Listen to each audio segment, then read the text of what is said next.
David Thompson with Rodak's Kodak moment. Louis Bartel were very well handled. And I've messed up it because I've just written Stefano Friani, so just say his name. We'll go. I'll go to Instagram with George Rossiters, who we named the pod after him, with Rodak's tiny error, which everyone kept correcting. And I was like, have you got that big of a problem with it? Just change it to Rodak's teeny error, you know? I know he didn't get his river right, but it's fine. You know, it's just Fulham fans just trying to have this weird thing where they're trying to sound intellectual, but it's a river in North East England, I don't think anyone really cares. Funkmonger with Hit the Rodak. Nice. That was probably my favourite from this week. And J.O. Bottom with a tea-sting afternoon. Oh, you saved the best to the end. Guy, did you like those 3-word reviews? Well, obviously Favre is my favourite. He was part of a squad that beat Real Madrid a couple of weeks ago. So come on, hello. Exactly. Well, let's talk about that because there was a huge moment from the game. Rodak, as soon as I heard about it, I thought of you, Guy. You know, you always come to me at those certain times. No bigger fan than Rodak than you. What did you make of it? Definitely not a red card, was it? Yeah, hit his shoulder. Yeah, absolutely. And it's robbery. It's not like he was through on goal either. Yeah. You know, he was.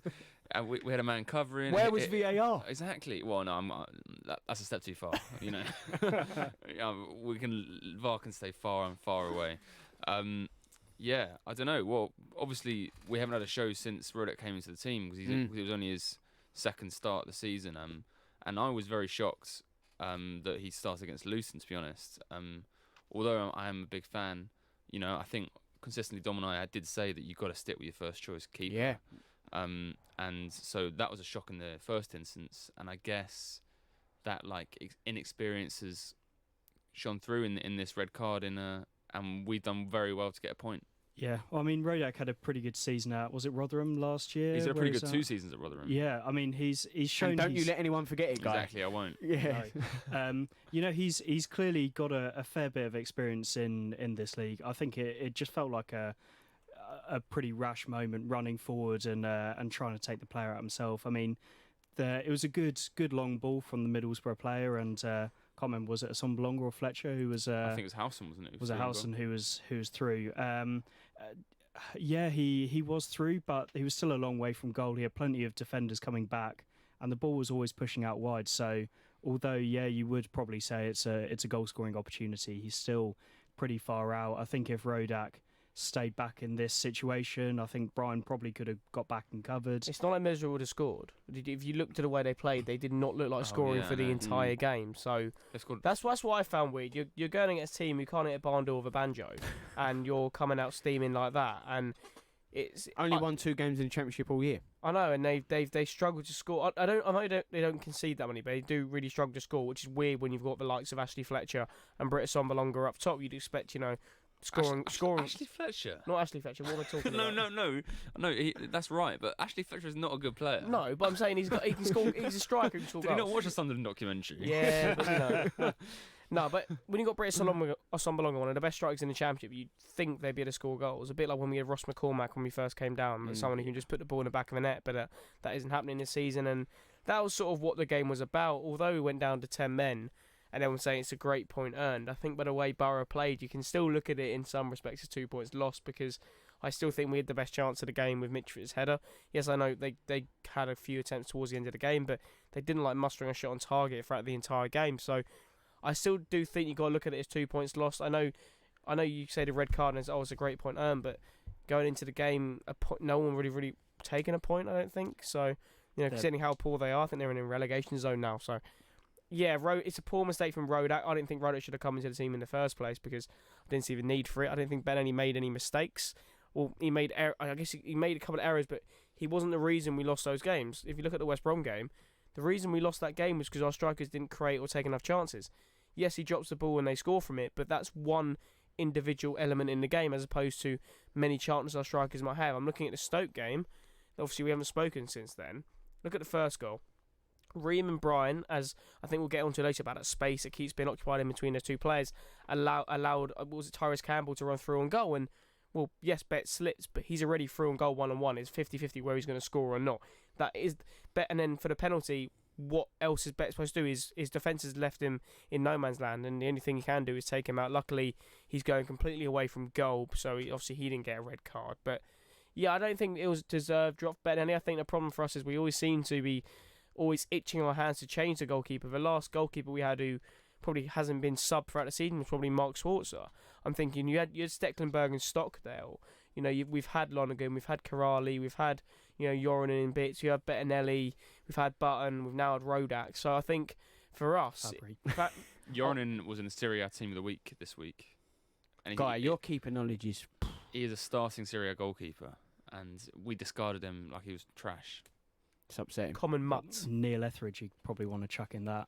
Yeah, Neil Etheridge. Yeah, but I still haven't forgiven him for that game at home to Odense. Odense. Yeah. So I'm afraid he's not on the list, I'm afraid. Yeah.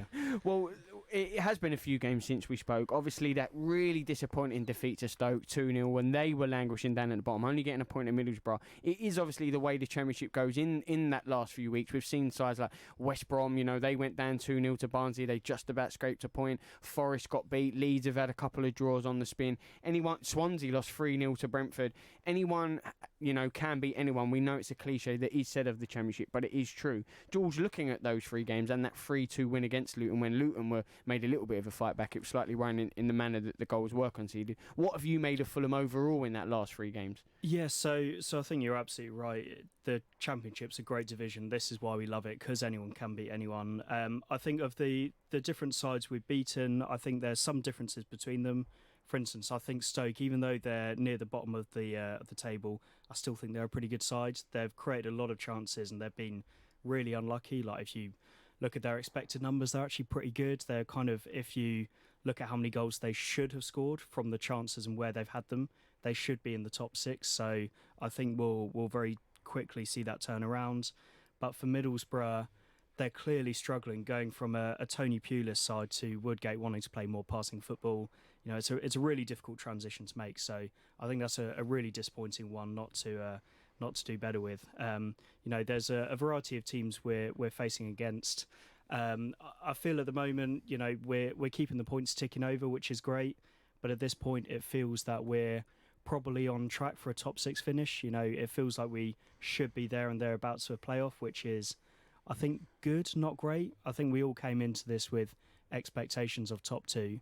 But if you're looking at the league, we should realistically, with the squad we've got, be challenging for those top 2 places. It seems no one wants it this season. Yeah, we will completely agree. We still might, No, I'm saying we still might, but because the top 12 are only separated by 6 points. I know, but my point is, if you look, you've got to be disappointed because the team we've got, we should be. I'm saying we should be running away with it, but we should be second. We should be at least in the top 2. Because, everyone's been poor. Like, everyone was lauding Forest. They're now 10th in the league. I understand they didn't play on the weekend because of a waterlogged pitch. But, we should be not walking away with this league, but we should be seeing how the other teams are playing and we know how we can play. Why shouldn't we be looking to be ahead? I think it's not been... Is there a bigger cause for concern then, Dom? Because if you're saying that, what you're seeing is not matching up to where you think they should be and no one's emerging from that pack. Is there a larger concern I think in often a lot of cases, we have flattered to deceive. I think that we haven't...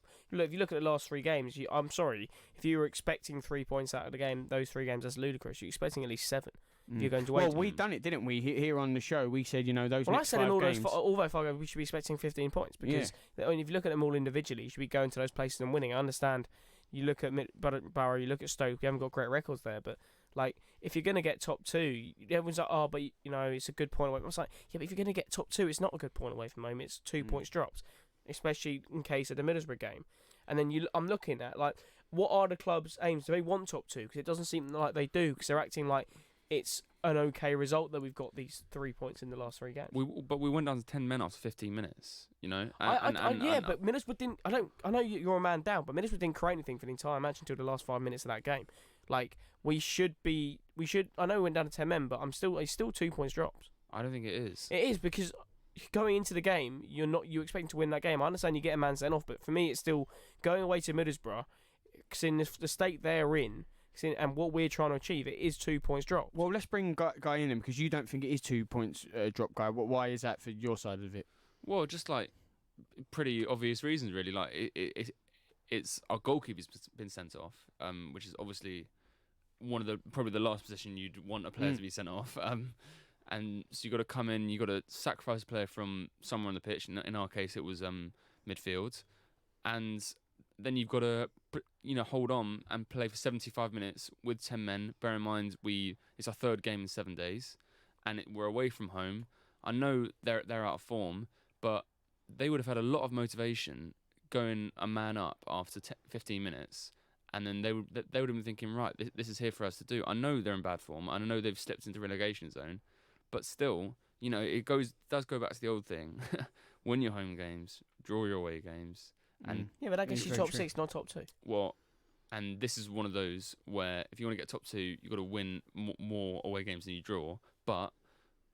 The odd draw away from home, especially in circumstances like this, not the odd draw, is though. absolutely fine. Sheffield Wednesday, It's different because we conceded in the last minute. Yeah, but Sheffield Wednesday, Stoke, Middlesbrough, everyone's like, oh, it's October or whatever. But these games have gone, and these games are places you expect to go in. When we got promoted, we won at Sheffield Wednesday, we won at Middlesbrough. So everyone's like, I'm not saying it's bad. It's bad that we're only drawing, but like. How many more are you going to say it's okay to draw? It was like when we got relegated. It was like, oh, it's fine. We've got this game coming or this game coming up. It's time that we started taking this league by the scruff of the neck and making a full-pronged attack on it. Because I think that it's... If your aim is top 2, you can't keep saying, oh, it's okay, we got the point here. Like, if we get a point at Birmingham, it's going to be disappointing. I expect us to beat Hull, but then if we only get a point at Birmingham, 4 points... 8 points from those 5 games, none of us would have said that's acceptable going into it.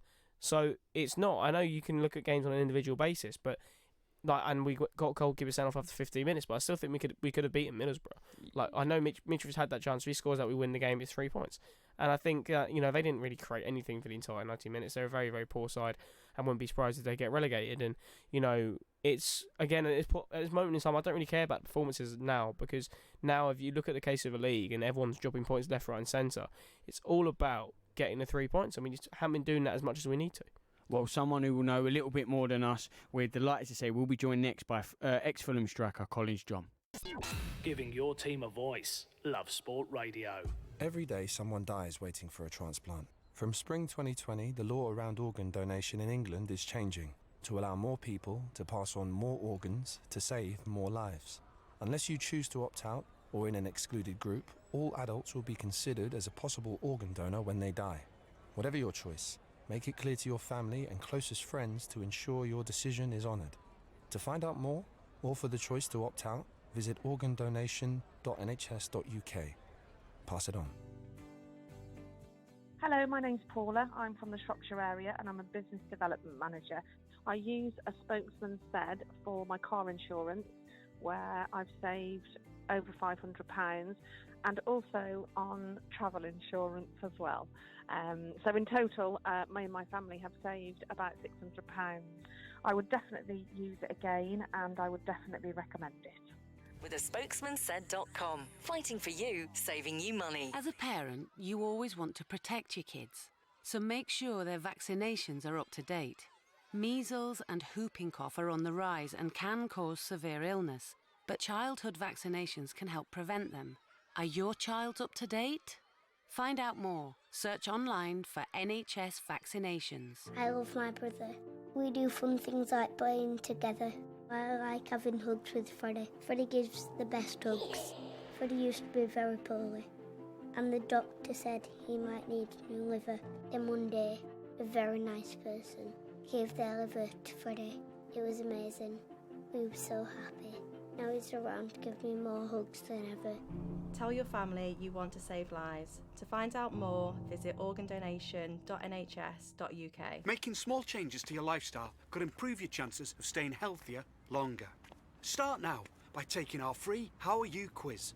Just search 1U. This is Love Sport. You are listening to the Fulham Fan Show on Love Sport Radio with me, Charlie Hawkins. I'm joined in the studio with the Fulhamish podcast, Don Betts, Guy Barlow and George Singer. We were just talking about that game with Middlesbrough on the weekend. Was it a point game, 2 points drop? Well, it depends if you're after the top two or if you're after those playoffs. Someone now, though, is joining us who will know a little bit more than us. It is ex-Fulham striker Collins John. Collins, thank you so much for joining us tonight and giving us a little bit of your time. It's a real pleasure to have you on the show. What have you made of Fulham's start to life back in the Championship this season? Well, it's kind of hard to say because For me personally, I think they draw too many games. Especially what you just said. I think Fulham is one of the teams who has to go up because of the squad what they have. But you can't really say it's a bad season because obviously Scott Parker taking a job. He's still a young manager. For me, the draws can be a little bit less. But overall, I think they're still in the schedule to have a good run. And in the Championship, it's all about winning games consistently, So I think the next couple of games, maybe 2 or 3 games, they have to keep winning. And if they have that flow going on, then obviously anything has happened. And so I really hope, my former club to get that winning streak under the belt because that's what they need at the moment. Do you think that's the biggest problem so far? We haven't been able to string, 2 or 3 victories together at one time, and it's sort of been a bit stop-start. Yes, we sort of had that unbeaten run, sort of September, October time when we went 5 or 6 unbeaten. But do you think if we went on, let's say we won our next 2 games before the international break, you think that would give them a bit of a springboard to sort of attacking after? Obviously, there'll be no more international breaks till come March time. 100%, I agree. Because the last couple of years, Championship clubs who goes up, they just have this unbelievable run. Obviously, you remember 2 years ago, Fulham as well. I think they were unbeaten like 17 or 18 games. That's what you need in this league. You need to win at least 4 or 5 games in a row, and then obviously you can look back on your oppositions and and take a gap. Because it's a weird league right now. Because even Leeds, start of the season, everybody was saying Leeds, but even them they drop a lot of points. So it's a very open league. So I think the first team who has that streak is going to make a good chance to go up. Do you think that's also one of the frustrating things about it being so open, that there's been a lot of chances we've had that we could have won games, and then if we did win the games, we could have been a lot further in the lead? Yes, I agree. Obviously, that's a job for the gaffer, for Scott Parker to sort out in a training ground, and obviously, on a Saturday is to get that right, But, like I said before, Fulham should go up this year because, the squad what they have is definitely good enough to go up straight automatically because top 2, surely there has to be the target. Obviously, in your time at Fulham, you worked under a young manager in Chris Coleman, and obviously this is Scott Parker's first, job as well. How do you think he's handling things so far? Well, it's actually funny. Scott is a good mate of mine, so I speak to him now and then. I like him. I think the players respect him. I think that's a big plus for him. Obviously, he knows the club.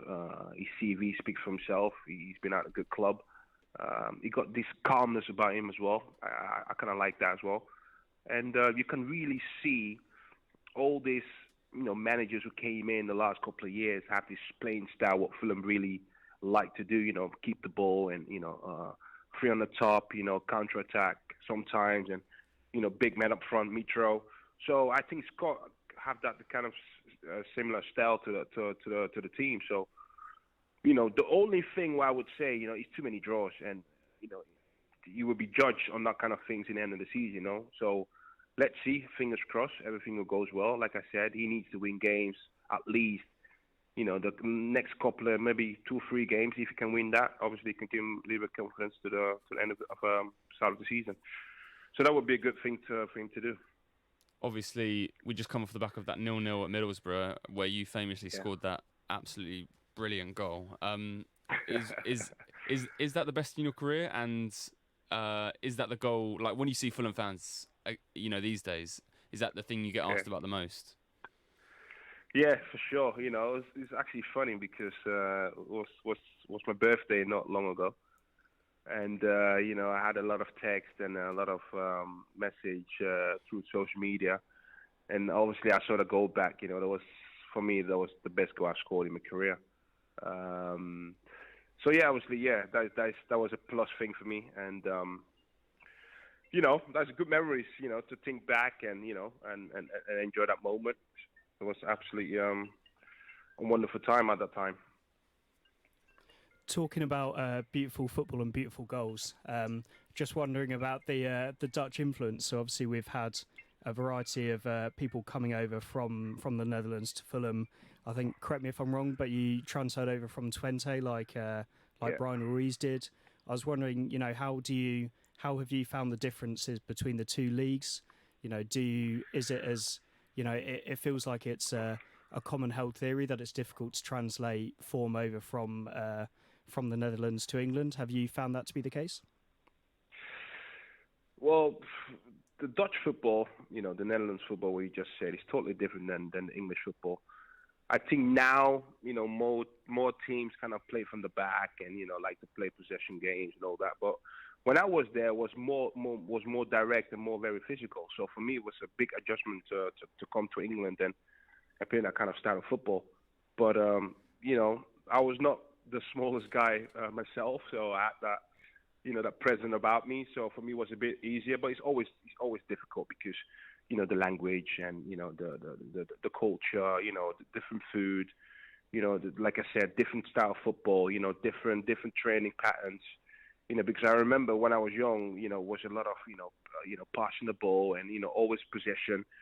And then when I came to England, was a few times long and, you have different training patterns and, once a day because I used to twice a day as well. So everything was different. For me, it kind of like, just, came in place for me at a good time because I remember the first 6 months was very difficult for me to adjust to the English football. But after that, I got used to it. And obviously I was lucky with, the teammates what I had. And obviously Edwin van der Sar was there as well. So he was a big plus for me at that time. He helped me a lot with, with the language and, just little things in training and talking to me. Obviously, you still got somebody who speaks the same language as you. So as a young guy, that's very important, I guess. So, yeah, I would say it was hard, but, at that time, I enjoyed it. When it comes to our, current forward options, obviously, everyone points to Mitrovic, who's got, 11 and 14 in the league now.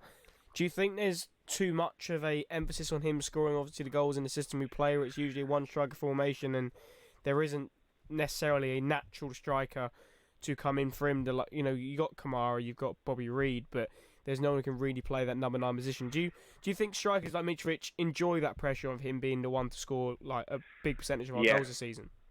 Yeah, absolutely. You just said something unbelievable because I think that is spot on. You have different characters of strikers. If I look up Mitro, he enjoys that. You can just see it. He's the main guy, plays every game, scores the goals. But one thing I'm worried, though, if he dries up or has a bad couple of spells, I can't really see somebody else stepping up. That is the only thing kind of worries me, But, yeah, Mitro fit, he even this year, he was scored 25 goals, 100%. And, fingers crossed he stay fit because Fulham need him to push up for the promotion. And if we're looking sort of towards the rest of the season, do you think it is about just getting that run of wins like we mentioned before under our belt and then, that will be the springboard of hopefully a promotion push? Oh, 100%. I was there, home game against, was it, I think it was Blackburn, away game against Reading. You can just tell, you can see it. Fulham is one of the top teams at that division. And but again, you can be a top team, but if you can't, grind 3 points out of the games, then it's going to be difficult for anybody. So, like I said before, you have to win games consistent, and I think that is the key in this division to go up. And obviously, well, like I said before, I think Fulham is looking to to finish top 2 to go automatically. But you never know because playoffs is sometimes a lottery. You never know who you're going to play against, and it's always a one-game match. You have to be in a good form with the playoffs. If you have a bad game, you might be knocked out. So for me personally, I think Fulham has to go for the top 2 position and go to automatically up because the way they play is, for me personally, is just too good for the championship. But again, it's all on paper. Now you have to do it every Saturday and make sure you get the 3 points. So, yeah, hopefully that will happen as soon as possible. Well, Collins, we really appreciate you joining us tonight and giving us a little bit of your time. It was a real pleasure to have you on. Ex-Fulham striker Collins John there. Really good to talk to him and the insight he gave us. But next, the guests don't stop because we'll be talking to Peter Johnson from Tigerlink, and we'll be looking towards that game with Hull on the weekend. This is Love Sport. If you're driving on a motorway and you see a red X sign overhead, you need to change lanes safely. Driving in a red X lane is an offence. Red X's are there for a reason, to protect you and others from danger. The lane may be blocked by a broken down vehicle, or road workers, or the lane may be needed for the emergency services. So if you see a red X, change lanes safely. Highways England, connecting the country. Brilliant, I've finally quit. I can keep up with my kids now. I feel like I've got my life back. It's an amazing feeling when you stop smoking. Experience it for yourself with help from Smoke Free. Our range of free support can help you quit for good. From our app to emails, face-to-face and online communities. Search Smoke Free, because there's only one you. My mum and dad say that I don't need lots of sugar. I'm sweet enough already. So we used the Change for Life food scanner app to find out how much sugar is in our food and drink. It's surprising how much we found. So I put my detective hat on to find the healthier choices. Woohoo! Found one, Mum! You can be food smart too. Download the free Change for Life food scanner app today. Driving too close to the car in front gives you less time to react. You may not realise that you're tailgating. Leave a 2-second gap between you and the vehicle in front. When it's wet, leave a 4-second gap. By staying back, you give yourself time to react. Stay safe. Stay back.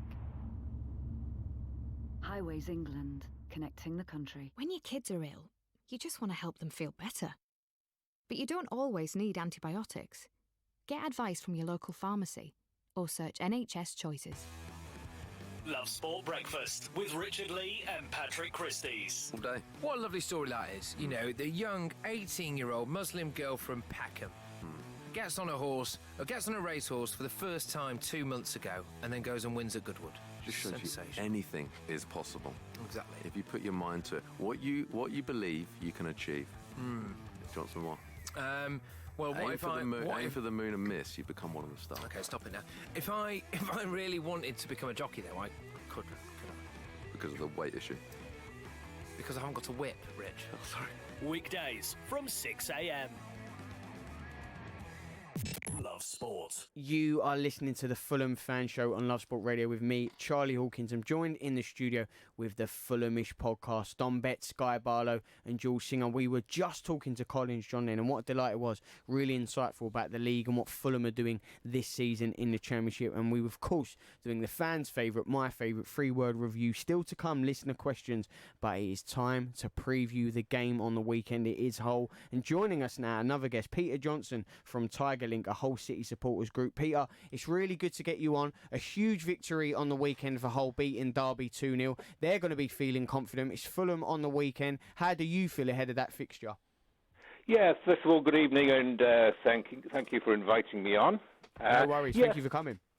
Fairly buoyant after the victory over Derby, which was a hard-fought victory, and probably we had a little bit of the luck on the day, but 2 fantastic goals from Jared Bowen, who is a real threat to you. And we've again got a little bit of momentum, well, if it's a cliche, coming down to Fulham, and I think there'll be a lot of confidence in the side.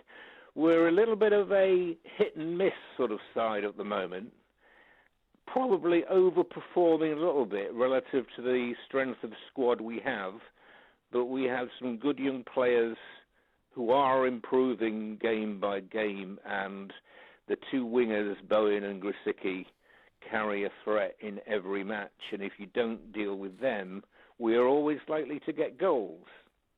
To balance that out, I would say that we have, under Grant McCann, a fairly attacking style, and defensively, we are a little bit vulnerable sometimes and always likely to concede, partly because of that sort of enterprising approach to games, and partly because perhaps we aren't top class at the back, and we haven't had a settled back four, or at least shape at the back this season, and we haven't invested huge sums in players, but which is why I say we're overperforming. So we'll be coming down to your place with a lot of confidence, I think.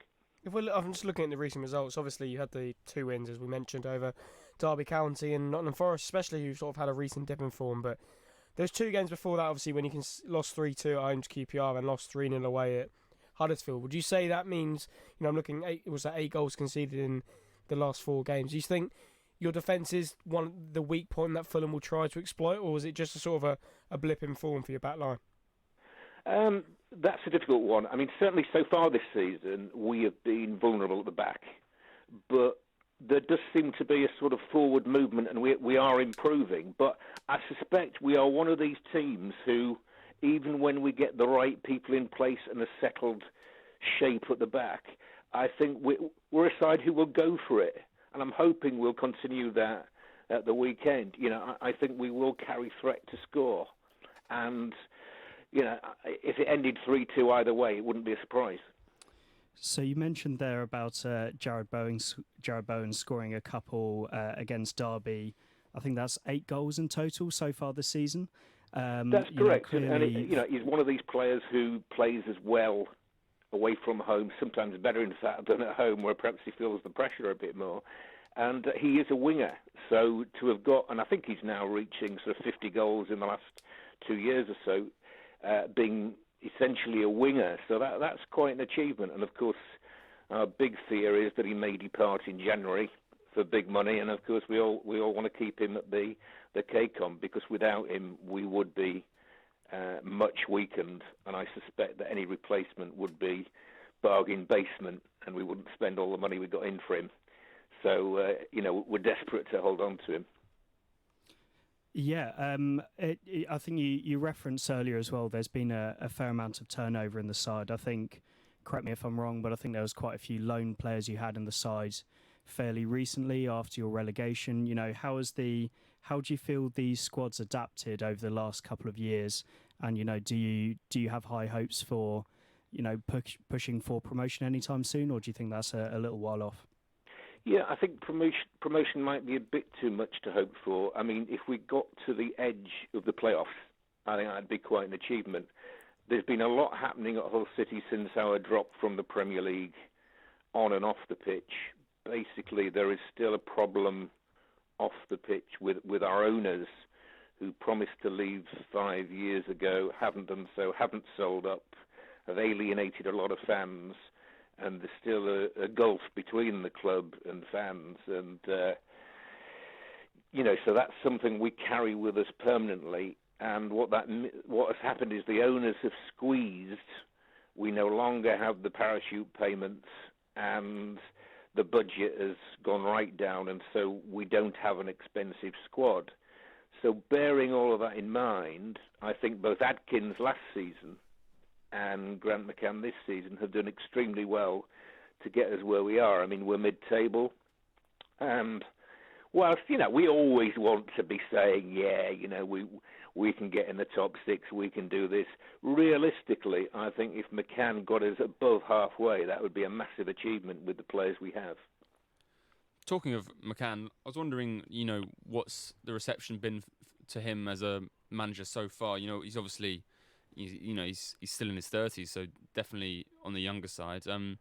What type of football does he play, and how have the whole fans taken to him? Yeah, if I could sort of answer that by referring back to last season when we had Nigel Adkins. Nigel Adkins arrived having had a couple of not so successful spells at previous clubs and did extremely well. And then we tried to, I think, hold on to him, but there were problems in negotiating with the owners, his contract, and he chose to leave, or at least not accept the contract offered to him. So we were again left in the situation where, we're going to be getting a manager on the cheap, and who are we going to get? And in came Grant McCann, few eyebrows raised, Doncaster fans weren't happy. And I think, again, he's doing very well so far and has won over the fans, which is a tough thing to do at any club, a tough thing to do at Hull City with the off-pitch problems still going on, and particularly tough when you haven't got much money. So, and he's done it, we've recently had quite a few off-the-pitch initiatives, cut price tickets for the first time, long overdue, a free open training session, free stadium tours, that sort of thing, and he's become a popular figure. And I think there's a lot of understanding about the limited resources we have at the moment, and I think the fans are with him so far. In terms of footballing style, which you referred to, he does attack a great deal more than managers we've had in the past. You know, we had great success under Steve Bruce, but Steve Bruce was very much a manager who concentrated on the defensive shape and didn't really go at sides. Whereas I would say this side, because of perhaps our strength, is a side that does attack. And so the sort of football he plays has gone down extremely well with the whole public. And indeed, you know, in away matches, I think we've rather surprised quite a few sides when we've played away. If we're looking sort of what the future is for Hull City, I suppose what their aims. Obviously, there was that famous FA Cup final, but obviously, you've been in the Premier League, you've had these cup runs, and so what really is the long term aim, from the fans' perspective anyway, just to get back to the Premier League and try and establish yourself back in the top flight again? Yeah, I mean that's a good question. I think the Hull fans are still very disappointed because we felt that we had 2 or 3 bites the cherry for the Premier League, and most recently, our spell in the Premier League coincided with Hull being the 2017 City of Culture. And unfortunately, the owners and the people at the club didn't embrace that, and we felt that we might be carried away on a wave of emotion and really establish ourselves in the Premier League in 2016-17, I think it was. And we felt we had a squad that was good enough to actually survive. So it was a supreme disappointment when we actually went down a couple of years ago. And there are those who say we've missed the boat, and others that say we really must try and get back as quickly as possible, whilst there is that sort of feeling amongst the whole public that we deserve a place there. I mean, we are a large city. Hull is people often don't realise Hull is, I think, was something like the 10th largest city in the UK, something like that. Huge catchment area. You know, we can sustain a Premier League football club. And certainly when we look at the likes of, say, Bournemouth and Watford and what they've done in recent years, perhaps we should be mirroring what they've achieved. Well, Peter, what is your score prediction for the weekend? I knew you were going to come up with that one. Okay, well, look, I'm going to go for a 2-2. And I'll tell you that I think Bowen might get at least one of the goals. And if he's fit and playing, I fear Mr. Tom Kearney, who we remember fondly at Hull City. Like him very much, he may well score against us. 2-2. Peter, thank you so much for giving us a little bit of your time tonight. Peter Johnson there from Tigerlink, a Hull City supporters group. 2-2. Just very quickly, because we are getting towards listener questions, I want to turn my attentions to you in the studio. Dom, how do you think the game will play out, and what is your score prediction? Well, I can think one thing you can say. I think both teams are definitely going to score. I can't see us keeping a clean sheet, especially Jared Bowen will probably run us ragged, but I do think it's a game where we are going to win. I think it'll be quite similar to the Luton game, so I'm going to go for a 3-2 win for Fulham. 3-2 win, Guy. I see a 2-2 as well, to be honest. I see it quite being similar to the Charlton game. It'd be interesting. Peter just mentioned they can be quite inconsistent. Like they've just won twice in a row, but they lost twice in a row before that. So yeah, I'm going to go 2-2. I think they'll turn up against the mighty Fulham. George. I think, just to echo what the guys have said, 2 attacking sides who, struggle to defend. I think there's going to be plenty of goals. I'm going to go 3-2 Fulham as well. 3-2 Fulham. The majority says Fulham win. Guy saying another draw for Fulham. Well, next up, it is time for the listener questions. Love Sport Radio, the station giving fans a voice. Follow @Love Sport Radio on Twitter for all the latest news, views, competitions, and the best bits from your favourite station. Love Sport, the station giving fans a voice. It's cancer, they said. My first thought, let's just say it wasn't money, but time off work for treatment and trips to the hospital, paying the mortgage, and. The cost of living doesn't go away just because you're living with cancer, and Macmillan can help with that too. My advice? Take their advice, soon as I did. Macmillan, right there with you. call 0808 808 0000 now. Stop paying too much for your energy bills. Brian saved money on his at a spokesmansaid.com. Can you? I'm Brian from Swaddling Coat, South Derbyshire, and I saved about £400 on my energy bill with a Spokesman Said. The iSpokesman Said website was very easy to use, and the money I saved I put towards a holiday. Compare home energy quotes from the UK's biggest suppliers in just a matter of minutes with a spokesmansaid.com. Fighting for you, saving you money. Making small changes to your lifestyle could improve your chances of staying healthier longer. Start now by taking our free How Are You quiz. Just search 1U. As a busy mum, you're juggling loads of things. And when your kids are ill, you just want to help them feel better. But you don't always need antibiotics to help them get better. For things like sore throats, coughs and colds, you can get advice from your local pharmacy. And you don't need an appointment. To find your nearest pharmacy, search NHS Choices. How are you? How are you really? Modern life can be busy, and sometimes it's easier to look after others before looking after yourself. But there's only one you. And making small changes to your lifestyle now could improve your chances of staying healthier longer. So take the first step to a healthier you with our free How Are You quiz. See how you score and get personalised tips and support. From how to eat a little healthier to turning a 10-minute walk into exercise. Just search 1U. This is Love Sport. You are listening to the Fulham Fan Show on Love Sport Radio with me, Charlie Hawkins. I'm joined in the studio with the Fulhamish podcast. Easy for me to say. Don Betts, Guy Barlow and George Singer. Well, we've done the 3-word reviews. We've talked to Collins John. We've even talked to Peter Johnson to give us a preview of that game on the weekend. Now, though, it is the time where we want you to get involved, and get involved you have done, because it is time for the listener questions, and they are some good ones. They're also always cracking. It's a big tradition on this show. Let's start, though, with the question from Jason Atkins. He says, do we need any changes to our squad? We do have Hector coming in, and what are the changes we need? Also, second part to the question, do we need another goalkeeper, Dom? Well, you assume that Parker will be looking for one if he's brought in Rodak, who for me isn't any better than Bettinelli, but he's dropped Bettinelli for him in the last 2 games. So I think he possibly will be looking for a goalkeeper, but I think it's quite a hard position to probably recruit in, unless you're getting one who's not playing for a Premier League side, is the only way I can see you getting one, because another top championship team isn't going to sell you their best goalkeeper. It's a hard position to sort of get, because not many people are going to let go of a solid, really good high level goalkeeper. So, and then obviously Hector will be coming in, be able to play in January.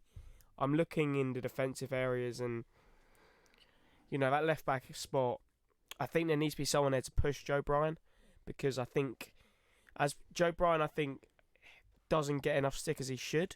I think everyone hypes about him because he seems like a nice guy. He's funny on social media and stuff, but a lot of the times he is at fault in certain areas, which we'll get onto, I think, in some of the later questions. But I think if there was someone there to push him, then he'd probably up his game. But I think he knows that the only other options is possibly Dennis Adoy or Maxime Lemarchand, who aren't really going to test him. So I think I'm looking that Scott Parker will be looking for a keeper, but I'm also looking at striker, because there isn't an out-and-out number 9 to come in. Let's say Mitrovic was to get a suspension or an injury.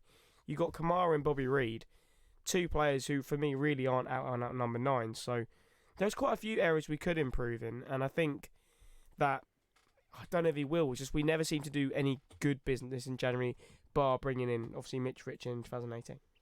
Yeah, I think for me, whilst I don't agree about the Joe Bryan points, I think genuinely he's had a very good season. I do agree that we do need a bit of backup there, because if we lose him, we really don't have that kind of flying left back on the bench who can come in. So for me, it's a backup wing back, ideally someone who could play either side, and maybe push young Stephen a bit, and striker as well.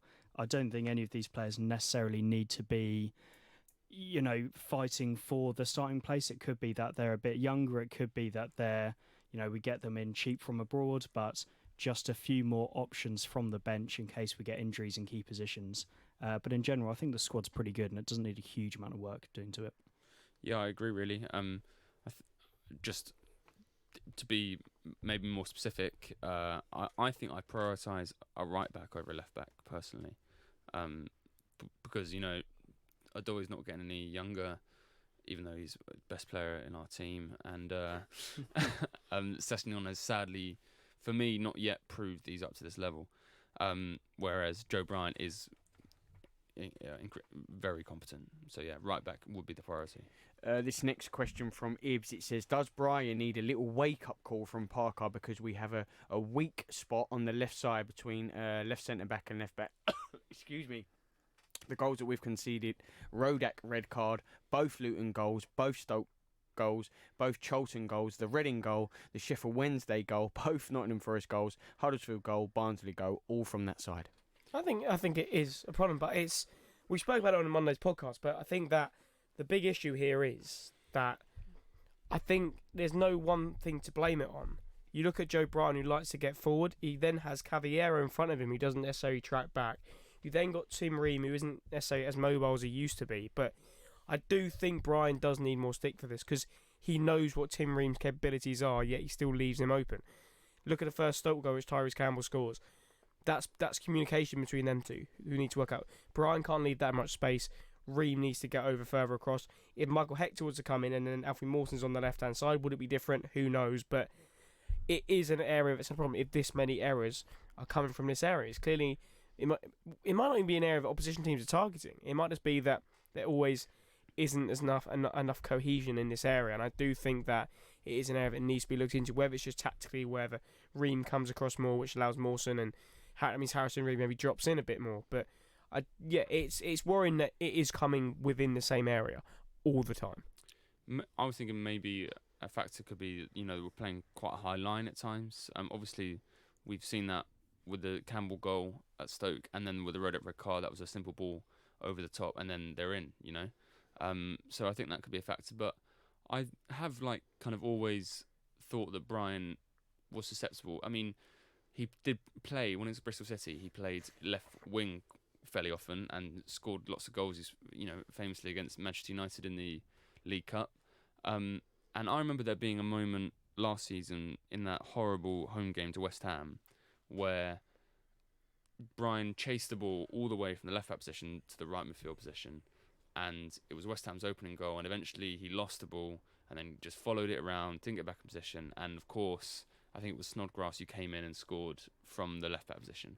And that was a moment where I thought maybe Brian's not quite up to it defensively. I think he definitely is in the Championship, because obviously that was the Premier League. But yeah, I don't know. It would seem harsh to pin our defensive shortcomings on just him, but it clearly is an area that needs to be worked on. Yeah, I think so. Firstly, I'd like really be interested to see a bit more of the working behind this. Like we've mentioned a few examples there, but I think there's loads of different reasons why you could get breakdown in the channels. I think our minds firstly go to is Brian getting too far forward and leaving Ream exposed. But, I think if you look through the examples, you'd probably see a variety of different reasons as to why we're seeing bits here. I think for me, rightly or wrongly, I think it's more than likely we're going to probably end up with a 3/5 at the back system. Parker's been doing it more and more. I think at the end of the Middlesbrough game, we saw Le Marchand come in and drop into a back three, and Brian for the majority of the game was pretty much playing as our left winger without Knockaert on.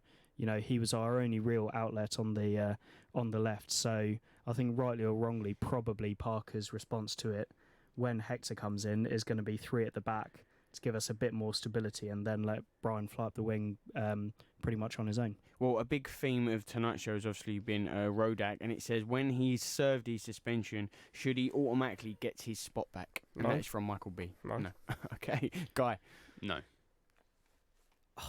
I'm gonna disagree. For me, I agree that there's not a huge amount in it between the two. I personally don't really get this whole Bettinelli loving that the fans seem to. I don't get why the point of bringing Rodak in. Rodak looks better because he wasn't playing. Simple as. Yeah. He played Southampton, who were a Premier League side who couldn't finish their dinner. Therefore, he saved a lot of shots. Bettinelli has made a couple of mistakes, but I don't think it's any more mistakes than an average goalkeeper makes, really. And Rodak's not any better than Bettinelli, so there wasn't a reason to bring him in.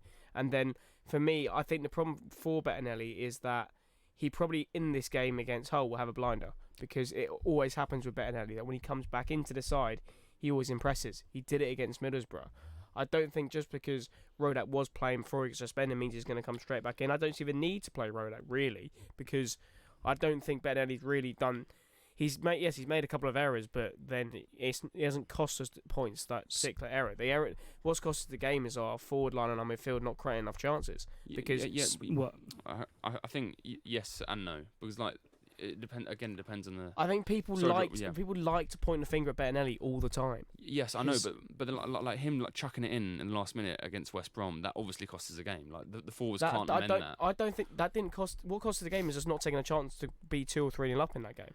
Yeah, I mean, we shouldn't be only 1-0 up at that stage. We should be 2 or 3 up. Yeah, I don't think you can only look at individual errors, but if you look at the season as a whole, Bettinelli hasn't played well. His save ratio has been very low. If you look at his goals conceded compared to what you'd expect from where people are shooting, he's below league average there. Like he hasn't, and his distribution has been poor. And I think more blame though has to go on the defensive play, because a lot of the time let's look at Tyrese Campbell's goals. I've mentioned it a few times, but these 1-on-1, that's 50-50 for him. Like he either scores or he doesn't. What about the Murphy goal at Cardiff, where that was 1-on-1 and he didn't slip and it just like weak hands went through him? That's I think people are too eager to point in not just Fulham, in a lot of teams are too eager to point it at a goalkeeper because their mistakes are so amplified. Whereas if a striker misses 3 or 4 1-on-1s in a game and the goalkeeper makes a mistake, it's the goalkeeper's fault.